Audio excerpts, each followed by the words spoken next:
Hello there, people of the internet. How is everybody doing today? I'm doing all right. Thanks for asking. So we're out here today with a rifle that I've been wanting for a long time, but, well, I guess it's not a rifle anymore. But this is something I've wanted for a long time, and I never really got around to get my hands on one until I just so happened to come across one at the gun store. So this is a Remington rolling block. You know, the prices on things like this have gone up significantly, and these are not as cheap as they used to be. So if you want to help me continue to make the work that I am currently making, links to Utreon and Patreon are in the description below. That will definitely help out in me making more content more often. These are very popular rifles, or at least they were way back in the day. They are like before Mauser was Mauser. These right here were basically taking the same place that Mauser rifles had. Rolling blocks were absolutely everywhere. And you'll have to forgive the wind. We're actually in the middle of, well, we're like at the very tail end of a second hurricane that just passed through Florida. And today is November 10th, 11th, something like that. So this is just the remains of this weather, but I want to come out to the gun range, so here I am.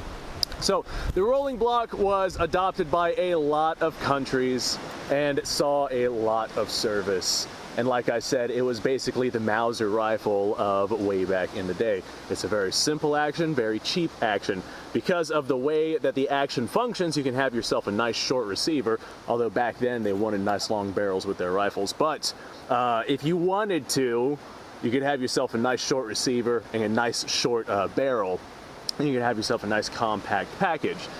Same sort of system, well, same sort of idea with the Ruger #1 system, like the falling block systems, or basically any kind of system where you don't have to worry about like mechanical cycling of an action or anything like that. A lot of your single shots nowadays, like your break open single shots, actually have very short receivers as a result of their incredibly minimalistic operating systems. And the Remington rolling block is no exception to that. So literally all you do, you have your hammer right here. The hammer is actually the thing that holds the breech block closed.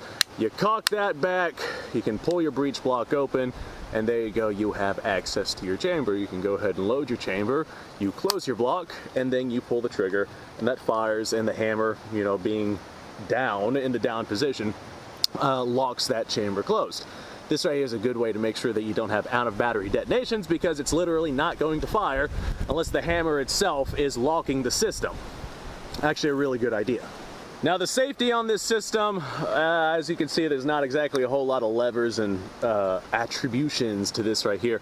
The safety on this system is actually you just kind of pull the hammer back to half cock like that. You can't pull the trigger, you can't open the breech. There's a good safety unless you manage to get something in there, like if you took a screwdriver and smacked that firing pin, it would probably go off. On this particular rolling block, we have this little lever right here, which is directly connected to the firing pin. I'm not 100% sure on what that is, but if I had to make a bet, because this Remington had clearly been worked on after it was made, but if I had to make a bet, I'd say that or there is probably there, so you can push that down and get the firing pin off of the primer just for added safety.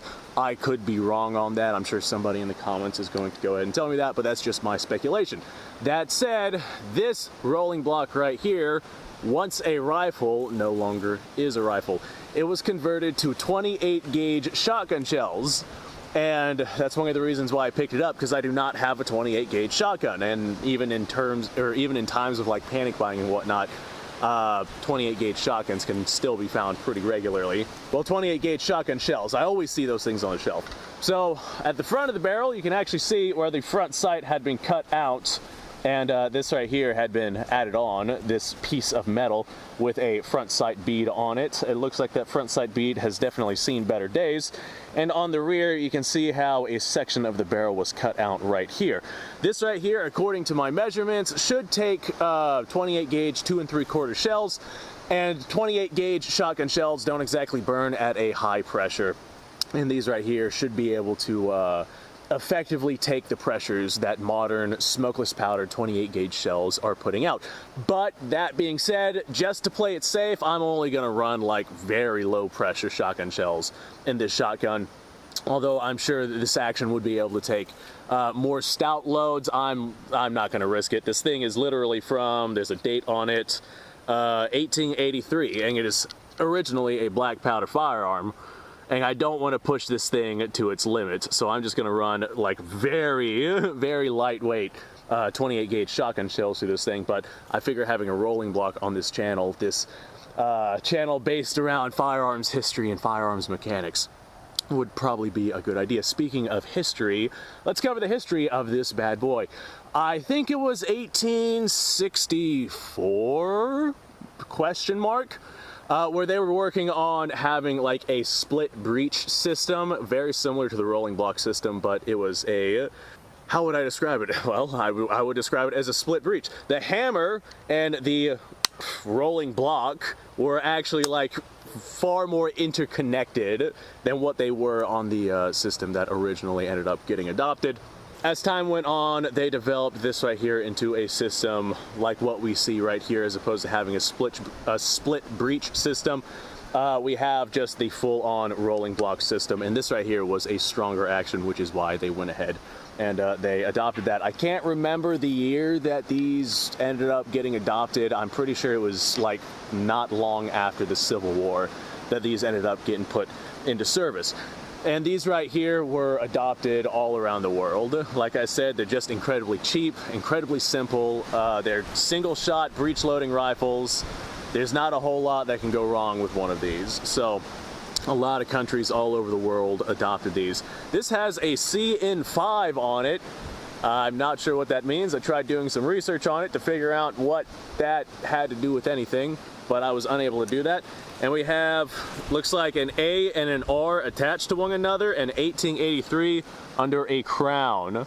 Hopefully that's popping up on camera. I can't tell because the camera doesn't have a screen.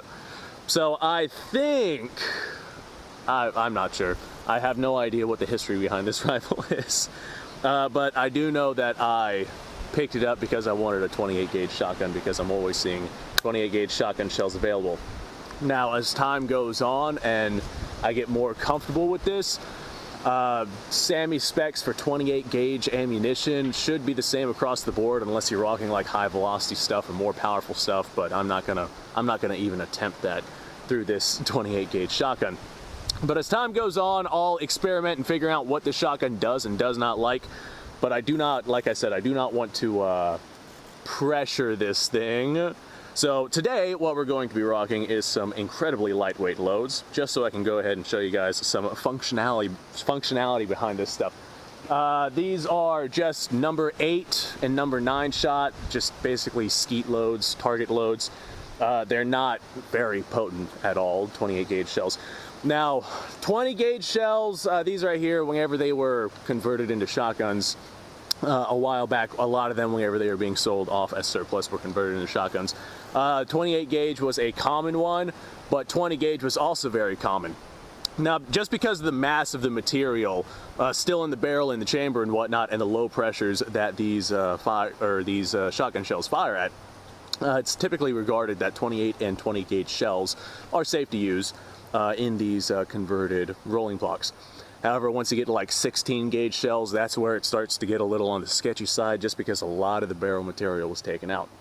Now, that said, this particular one looks like it has been patched or redone, or the actual chamber of the barrel has been upgraded, maybe? I'm not sure. I have no idea what's going on with this system, but our cutout right here appears to go back this far, but it is hard to tell.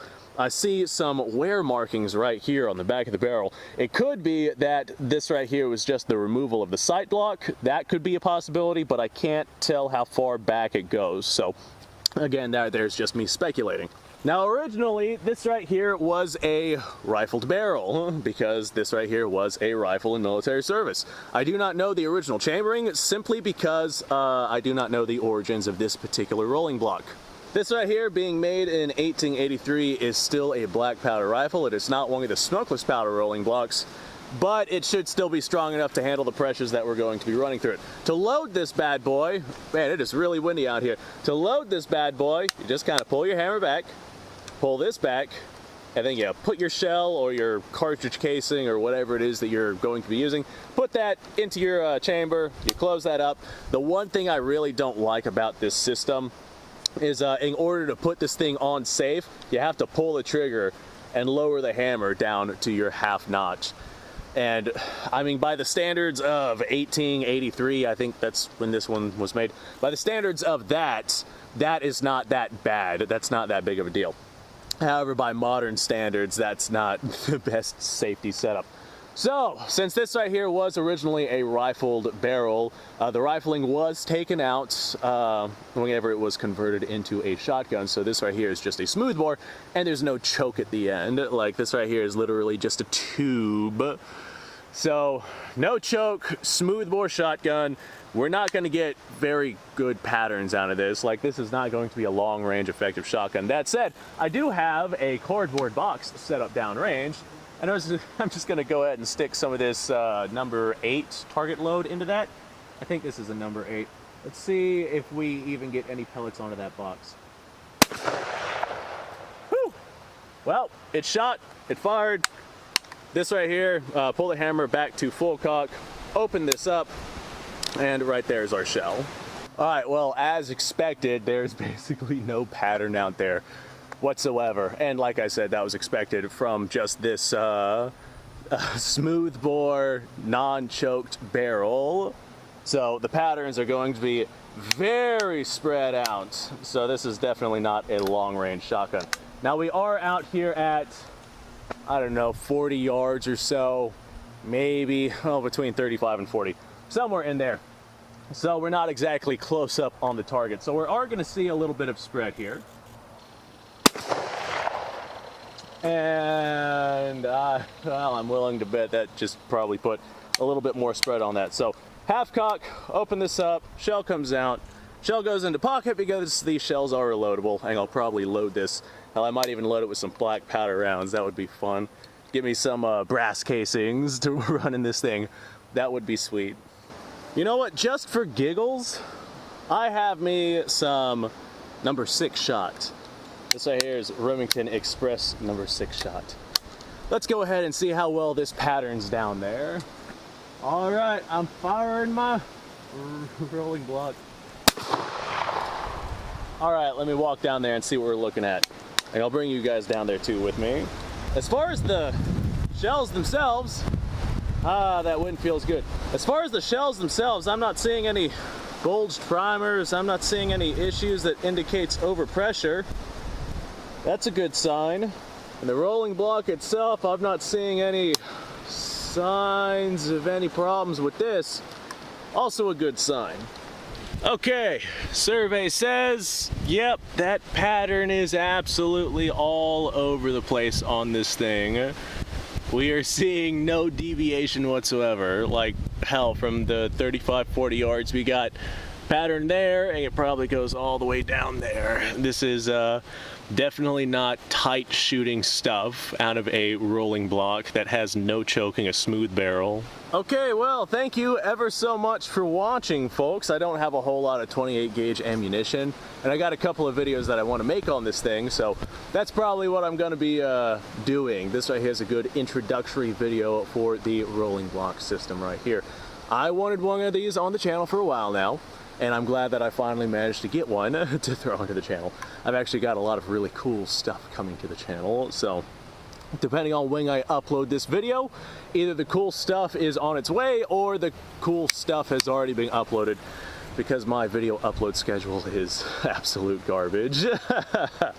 Anyway, let me know what you guys' thoughts are down below if you know anything about this particular rifle with the CN5 on it. Looks like we have a serial number stamped on the top. The serial number appears to have been stamped over something else that was there, so I'm not sure what the story behind that is. I do know that after these were used in service and surplus from a lot of different countries, when they were brought into this country, they were converted, a lot of them were converted into shotguns. A lot of them still have the rifling in the barrel. This particular one has been turned into a smoothbore barrel, and that's honestly what I prefer. If you ever try firing like birdshot or something out of a rifled barrel, it always makes it go one direction or the other. It's just not the best setup for something like that. Just because of the longevity of this rifle, I do not want to put any harsh loads through it. I'm not seeing any issues with the loads that we are putting through it, but that's about all that I'm going to push through this rolling block right here. So just some lightweight shotgun shells. I might load up some more potent stuff like buckshot or something like that, and I might use black powder for that, just so I have the option to run something a little bit more potent than just regular old birdshot through this thing. This would be cool to actually go hunting with, and I don't exactly want to take on a boar or a deer with birdshot. That would be terrible. So let me know what you guys' thoughts are down below. If you have any questions, by all means, go ahead and ask. The only markings on this rifle are the C and 5, which are both on the receiver and on the barrel itself. And we have markings on the side of the receiver from 1883. No markings on the stock. I believe this stock is sporterized. It doesn't seem to have the full-length system, and if we look here on the underside of the stock, this right here is where I'm assuming the cleaning rod was. That has been filled in. There's a little broken off piece right there where somebody has filled in that gap. So this right here is more than likely the original stock that has been cut down and sporterized. Of course, I cannot say for certain because I wasn't there whenever this was being done. But let me know what you guys' thoughts are down below. Can this trigger be pulled while that breech is open? It cannot. That's a smart design. All right, well, you guys go off, have yourself a fantastic day. I'm gonna go grab myself another rifle, make another video, and oh boy, today is going to be a really good time. Thanks for watching, guys.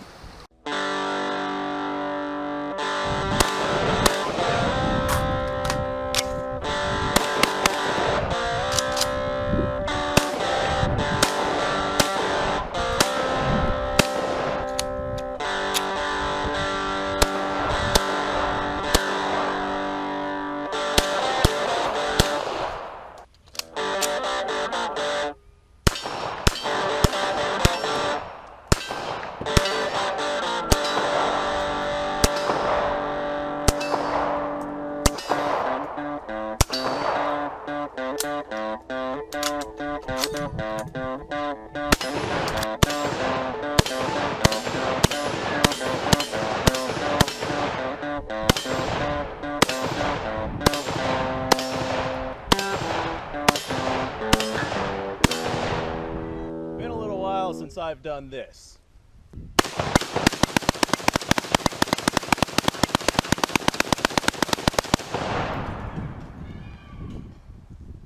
Bonnie and Clyde be damned.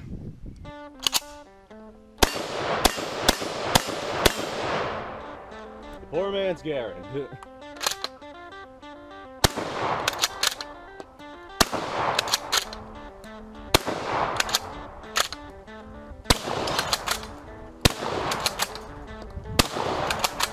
It's a shame that bolt-action shotguns aren't more mainstream.